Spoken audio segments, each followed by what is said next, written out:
Olá, dias de paz, luz e sabedoria para nós. Vamos então para a nossa aula 34, 34ª aula. Continuamos no capítulo 6, só que hoje encerrando esse capítulo, né, nessa trajetória que estamos seguindo com o Sr. Guy Ballard e o amado mestre ascensionado Saint Germain. Então, fazendo uma breve recapitulação, né, nós passamos por vamos naquele passeio, naquela trajetória com o Sr. Guy Ballard e o mestre, onde eles acessaram ali na região do Amazonas, né, naquele local onde existiu aquela grande civilização. Determinados recintos lá pareciam quartos, né, conforme o Sr. Guy Ballard estava relatando, descrevendo, e esses recintos tinham muitos documentos, né, ou seja, os documentos escritos inclusive em placas de ouro. Olha que coisa fabulosa, né? Algo assim bastante interessante.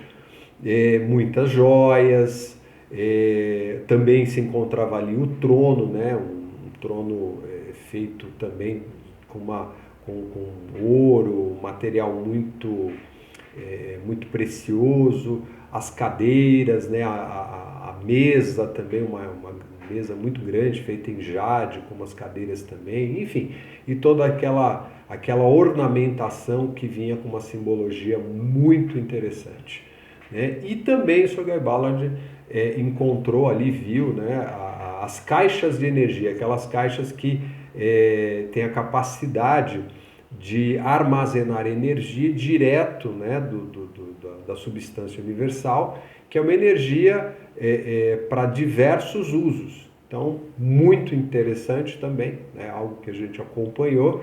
E também vimos o aviso, né, do grande ser cósmico, aquele alto mestre, que informou os habitantes da cidade que adviria uma catástrofe, que eles precisariam mudar o seu comportamento quanto antes, ou então realmente se retirar dali. Como o tempo passou, né, algum tempo passou e nada aconteceu, porque esse mestre não voltou mais, ele deixou o aviso e se retirou. Deixou cada um por conta daquilo que é a sua liberdade de escolha. Alguns saíram, realmente seguiram a orientação desse mestre, inclusive o próprio imperador, né, Casimiro Poseidon, na ocasião se retirou e alguns o seguiram.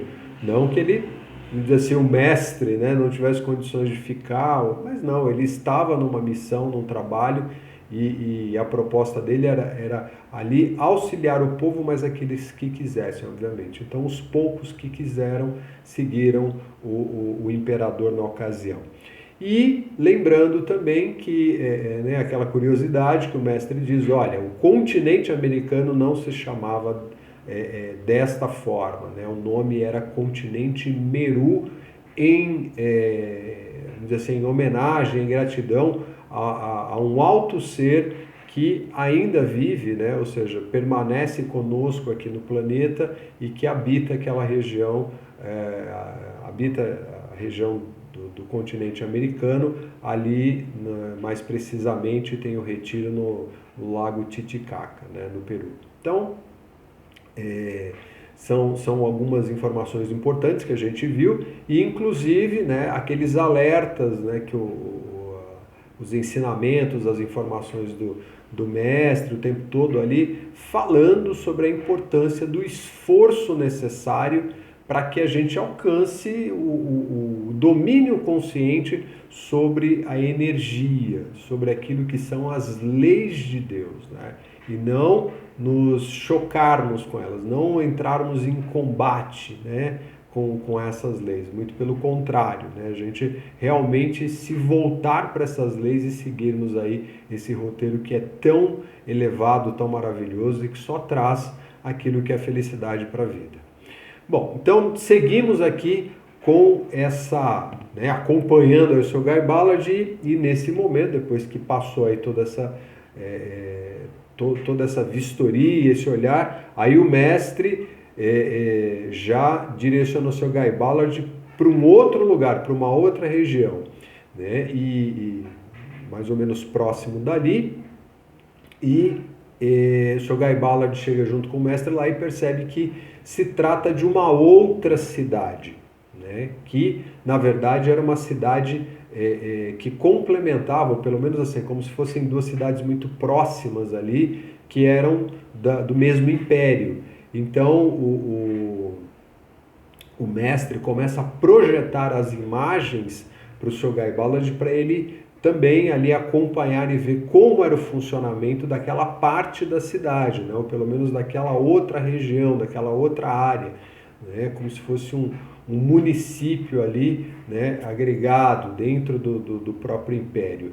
Então, Shoghi Ballard vai acompanhando, vai né, vendo ali toda a movimentação e percebe que ali se tratava mais de um lugar relacionado à parte governamental, onde tinha o controle do povo, né? Ou seja, onde se orientavam as pessoas, inclusive o próprio comércio, aquilo que as pessoas tinham para poder utilizar e viverem nessa civilização. Então era nessa cidade, nesse local onde tudo isso acontecia. Então a outra cidade era, né, onde estava ali o imperador, era mais conhecido, funcionava mais como uma espécie de sede espiritual. Então olha o equilíbrio que existia em relação a essa questão que a gente fala hoje, né? A espiritualidade sempre presente.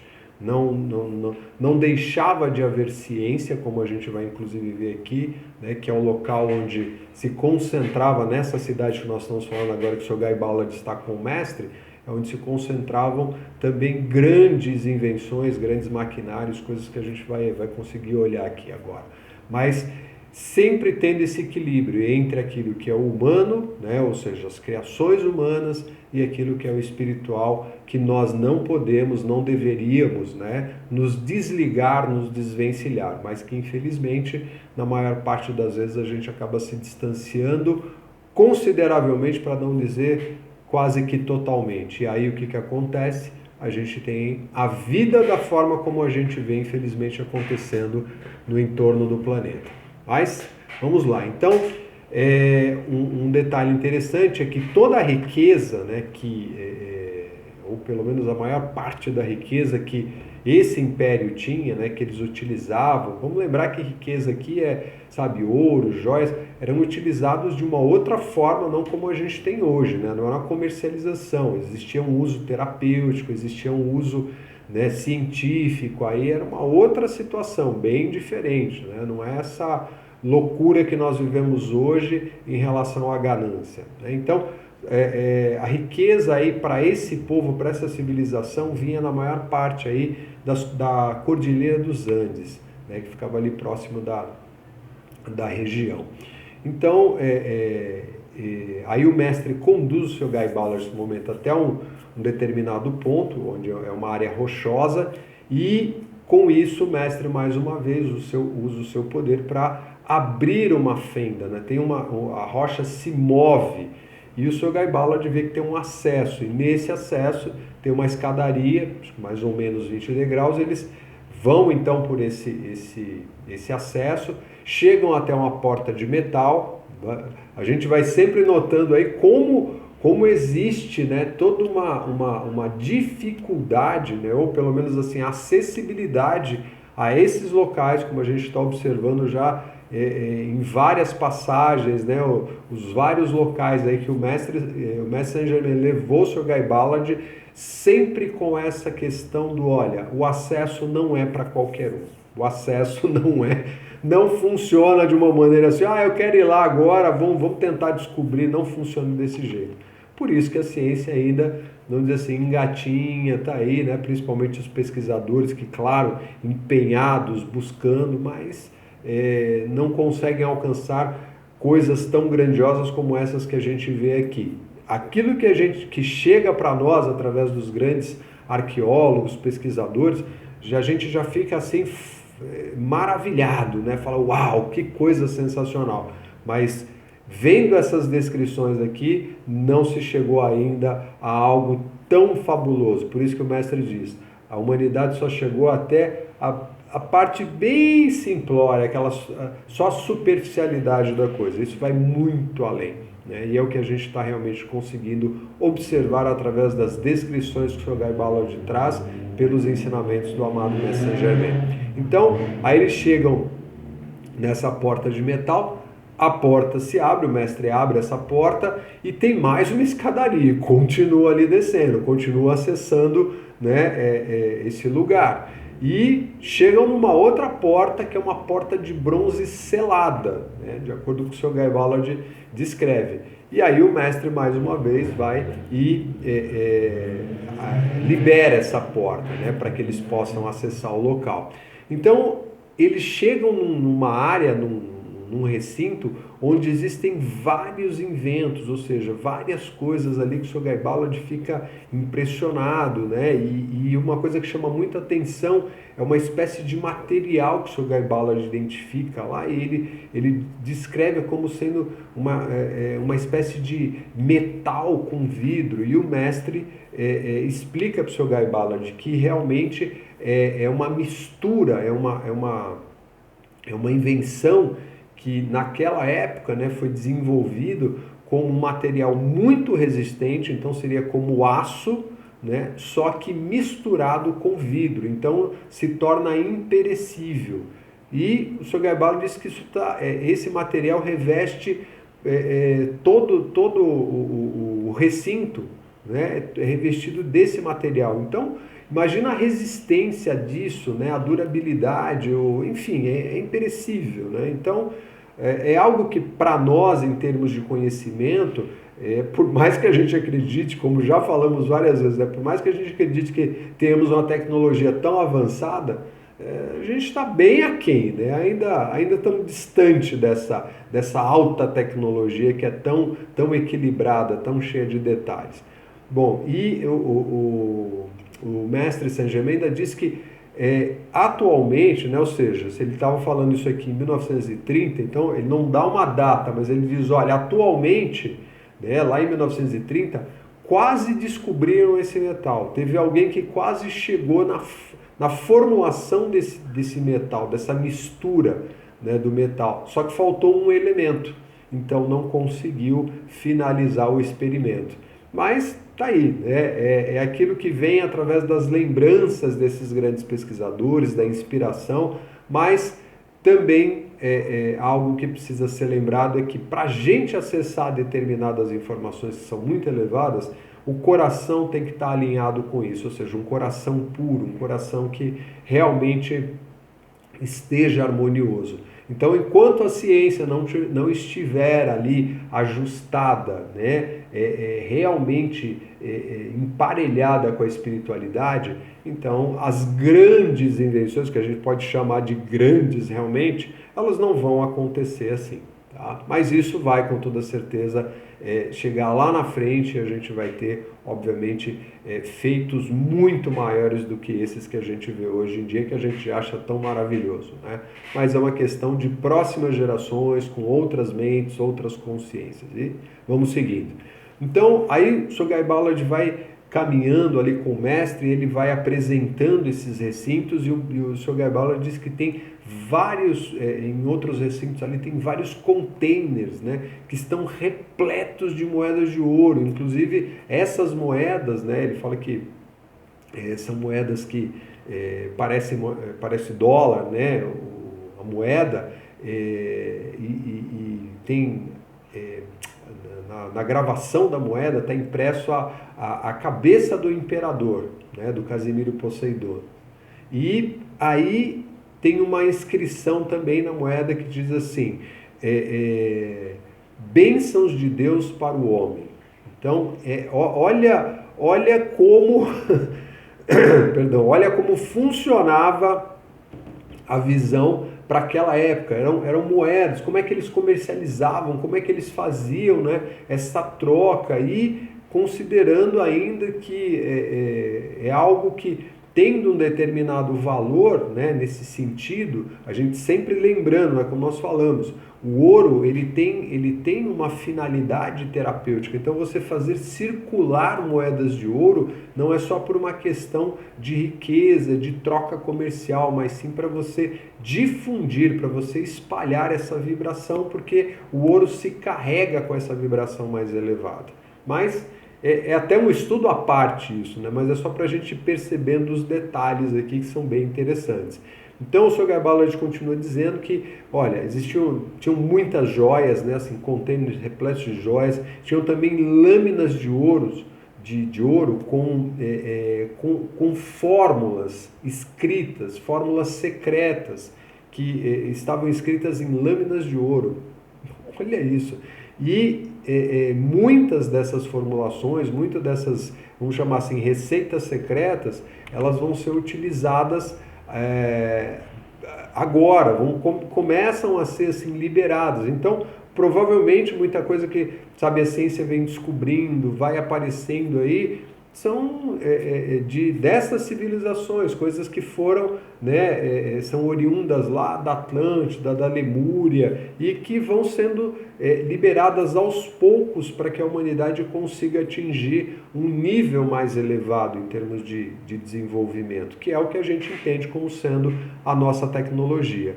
Bom, então, o Sr. Guy Ballard e o Mestre Germain continuam ali o reconhecimento do lugar. E o Sr. Guy Ballard diz que eles acessam uma porta onde dá para um túnel que tem algo em torno de uns 400 metros. Olha isso, 400 metros o acesso. E ele diz que quando chega no final ali tem uma área, um recinto enorme, com vários maquinários que eram utilizados para estampar o ouro e lapidar as joias. Então, era tudo muito bem elaborado, tudo como foram todas as civilizações que a gente acompanhou até aqui, né? Algo assim com critério fabuloso, algo inimaginável. Mas tudo está aí sendo descrito, né? E o mestre apresentando. Então, o Sr. Guy Ballard diz que há uma riqueza ali em ouro e joias assim incalculável, algo que é realmente impressionante. E o mestre explica para o Sr. Guy Ballard, fala, olha, infelizmente não é possível liberar nem essa riqueza, muito menos as outras que estão aí fechadas, seladas, lacradas, né? Muitas coisas valiosas, liberar isso para a humanidade por conta da personalidade, por conta do ego que nós temos ainda, e isso seria altamente destrutivo. Se a gente já está detonando o planeta, se a gente já está aí com a nossa ganância, com a nossa falta de percepção, utilizando os recursos de uma maneira completamente distorcida, imagina se tivesse essa abundância disponível, né, em termos de riqueza, né, para que os governos, as cabeças, infelizmente, que estão à frente, né, hoje dos governos, que ainda são tão pequenas, como é que elas se comportariam com isso, né? Então, é algo ainda que leva tempo para conseguir chegar num patamar mais equilibrado.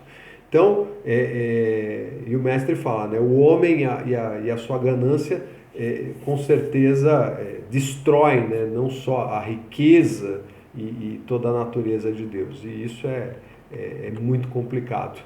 Então o mestre fala para o Sr. Guy Ballard, pegando as palavras do mestre, ele fala sobre o egoísmo e o poder, né? Ele diz assim: os poucos que se elevam para controlar as massas deveriam ter a inteligência, falando daqueles que são os líderes, né? Olha só, deveriam ter a inteligência para saber que aquilo que ajuda a massa, né, a totalidade das pessoas, ajuda ainda mais ao indivíduo.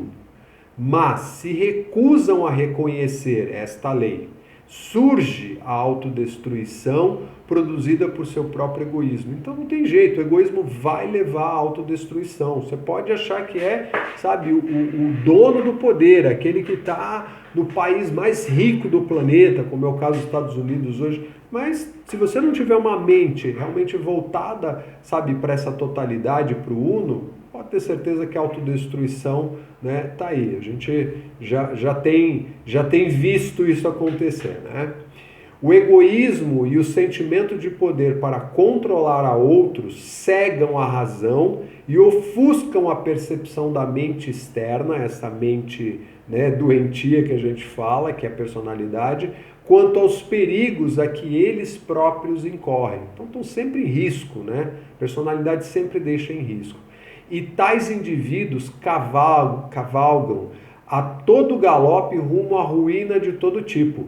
Ruína espiritual, mental, moral e física. Então, é exatamente essa trajetória, né? Seguindo ali os padrões do ego, da ganância, dessa volúpia por poder e dinheiro, a sequência é exatamente essa, aí numa autodestruição contínua e certeira, estendendo-se muitas vezes até a terceira e quarta encarnação subsequentes. Então o mestre está alertando aqui, falou, olha, você recebendo um cargo de responsabilidade, recebendo uma posição onde você tenha dinheiro, onde você tenha riquezas, é bom realmente pensar a respeito, porque 3, 4 encarnações, você pode ficar preso dentro dessa condição, às vezes tão destrutiva. E não é porque Deus castigou, não é porque o universo faz com que você se torne, sabe, um paupérrimo ou, sabe, um sofredor.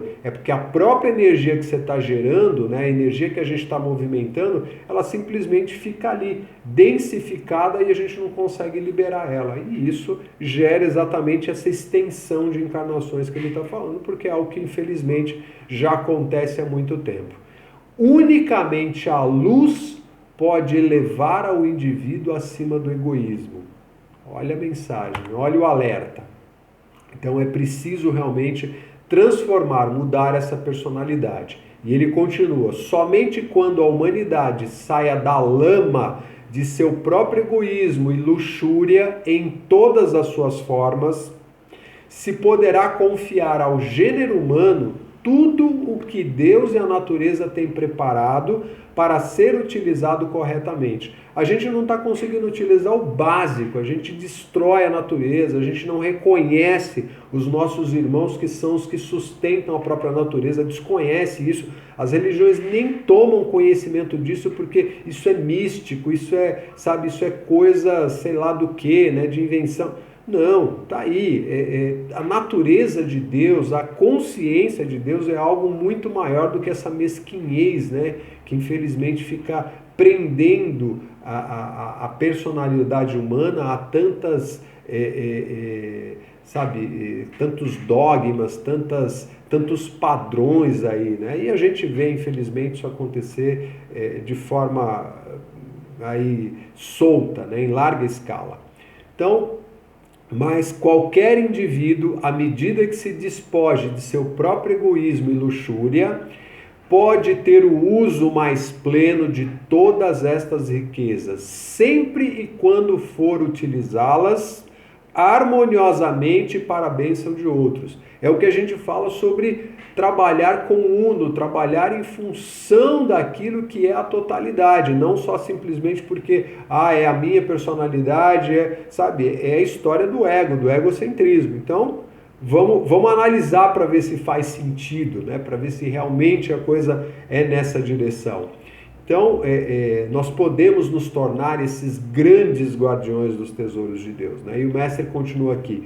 Os indivíduos podem sim preparar-se a si mesmos para serem os guardiões destes dons, porque na era que já amanheceu, ou seja, nós estamos entrando nesse período de mudança e tudo realmente está se transformando e vai se transformar, ou seja, a gente está vendo aí lamentavelmente, né, toda a impureza, o mal aparecendo em larga escala, sabe, tanta loucura acontecendo, mas é exatamente isso, tem que vir à tona para quê? Para que haja mudança, para que a gente realmente comece a olhar para aquilo que é a luz da sabedoria, né? Então, somente usufruirão ilimitadamente das riquezas aquelas pessoas que se tenham feito merecedoras de serem os dignos custódios e dispensadores deste tesouro. Então, não é só simplesmente porque eu quero, eu desejo e eu quero acumular coisas. Isso é um problemão. Deus e a natureza provêm estas dádivas para que o homem as utilize corretamente, e unicamente o uso correto é a condição que se exige para recebê-los. Então, não tem outra forma. Ou a gente faz isso de maneira efetiva, né, direcionada, sob a luz da consciência, com o amor no coração, ou então pode ter certeza que por mais riquezas que a gente tenha, nós vamos entrar num buraco bem profundo e para sair de lá vai ter que ter um esforço bem considerável. Então, sabemos disso e temos visto isso acontecendo ao longo da história, né? Então, isso inclusive se torna algo tão forte, tão presente, né, que até nesse momento o mestre Saint Germain ele faz uma oração ali junto com o Sr. Guy Ballard e ele diz assim, né, Magno Deus, entra de maneira tão firme no coração de teus filhos que eles só desejem a ti. Assim nenhum terá desejo algum que não seja por teus grandes dons.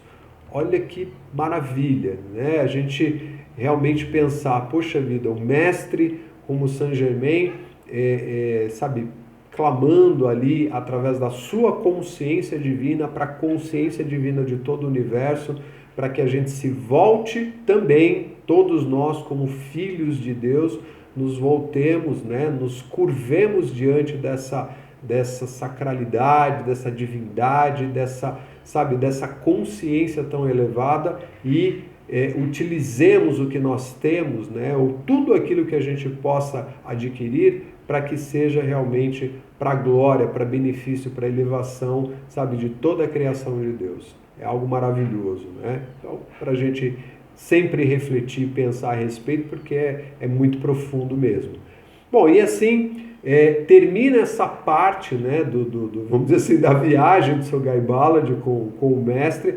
Eles retornam depois dessa cidade, nessa última cidade que eles visitaram ali no Amazonas. O Sr. Guy Ballard volta para o corpo dele, né, que ele estava fazendo aí um passeio sem o corpo físico, né? E o mestre, mais uma vez, né, como sempre, oferece ali a substância universal para ele, né, aquele líquido, né, borbulhante na taça, e o Sr. Guy Ballard toma esse líquido para reavivar o corpo, né, para dar aquela carga de energia, e ele diz para o Sr. Guy Ballard assim, meu amado filho, tu serás um assistente muito valioso, que Deus te bendiga. Então fica a bênção do mestre Sr. Guy Ballard dizendo, olha, você está indo muito bem, meu filho, você está realmente seguindo todas as orientações e com toda certeza você vai desenvolver um bom trabalho. E é exatamente o que o Sr. Guy Ballard fez, que é por isso que nós temos hoje essa possibilidade tão maravilhosa de acessar esses ensinamentos, esses escritos. Graças a Deus, graças à consciência divina, essa consciência da presença eu sou, que rege todo o universo e que é incognoscível, ou seja, não é possível entendermos como isso funciona, mas sim sentirmos o que é essa presença. E nisso o mestre faz uma reverência e vai embora, e certamente teremos aí, né, na próxima aula mais uma caminhada, mais um trecho da jornada junto do Sr. Guy Ballard. Então, que seja uma feliz reflexão, gratidão, bons estudos e até a próxima aula. Paz, luz, amor e sabedoria aos dias. Bênçãos.